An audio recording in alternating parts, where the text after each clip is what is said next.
What if I told you Hitler didn't lose World War II, but because of a chain of fatal mistakes that slowly destroyed the Axis from within?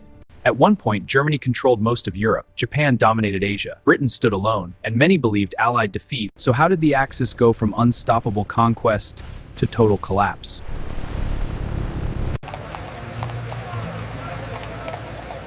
To understand that, we need to go back to the world after World War I. In the 1920s, two nations dominated global power: Britain and the United States. Britain ruled the largest empire on Earth, backed by the strongest navy in the world. The United States had become the richest country alive, controlling global finance and industry. It's dropping! It's dropping! Sell everything! Sell now! We're ruined! The Great Depression shattered economies worldwide. Governments weakened. We will have our revenge. We will expand our territory. We will achieve ultimate power. Both nations had one goal: seize territory, capture resources, and become unstoppable superpowers. Meanwhile, Britain, France, and America desperately tried to avoid another war. Britain followed appeasement, allowing Hitler to take territory in hopes that peace could be preserved.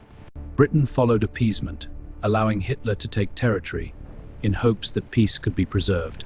But appeasement only bought time for Germany. Japan moved first.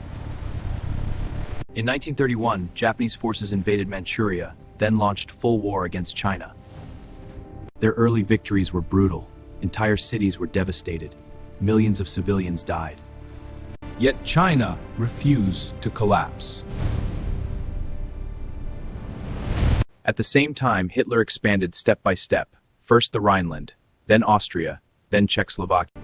Each move met weak resistance. Then came 1939. Germany invaded Poland. Britain and France have finally declared war. We are now at war. Mobilisez-vous! C'est la guerre! And suddenly Europe exploded into conflict. Even more shocking, the Soviet Union joined Germany in dividing Poland. Our differences are irrelevant now. A temporary truce, then. Against a common enemy. Agreed. Then Germany unleashed lightning warfare.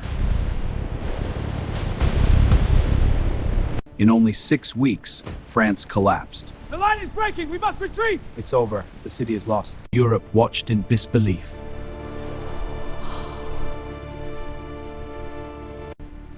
Britain now stood alone. At Dunkirk, hundreds of thousands escaped across the Channel, but nearly all heavy weapons were abandoned. We'll have our revenge. We will extend territory. In Japan, military leaders wanted an empire built by force. Mobilize the forces. Empire awaits. Both nations had one goal: seize territory, capture resources, and become unstoppable superpowers. To many, Germany looked invincible. But beneath that success, serious cracks had already appeared. Germany lacked oil. Food supplies were tight. Its economy was not built for a long war. Italy struggled badly in North Africa and Greece. Overextended forces faced relentless defeats. Japan was also trapped, dependent on imported oil. Then America entered the equation.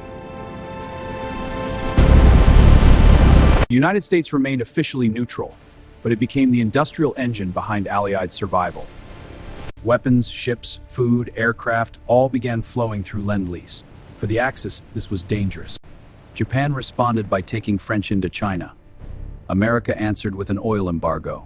Breaking news, Japan has suddenly lost most of its fuel supply. We won't through this disaster!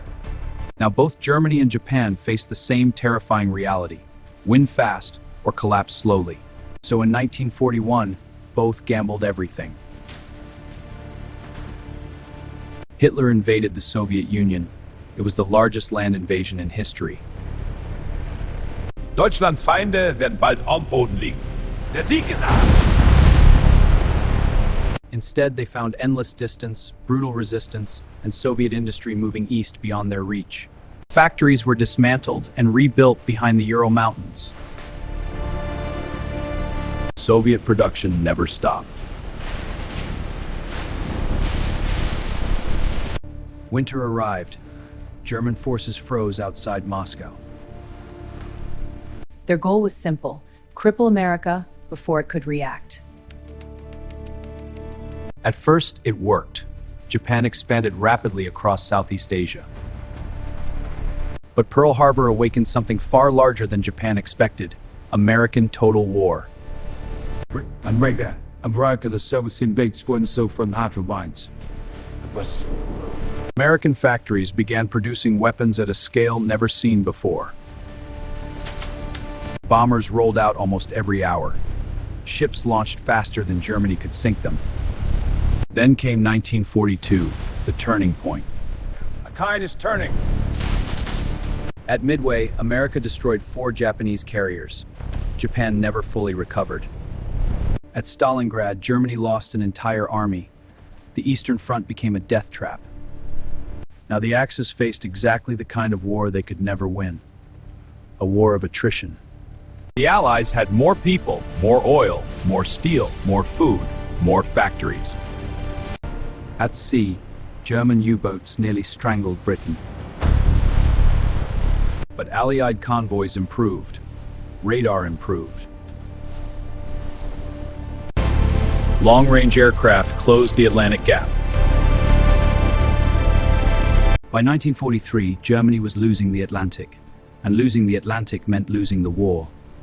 Because now Allied industry could move freely. Then Allied bombers attacked German cities day and night.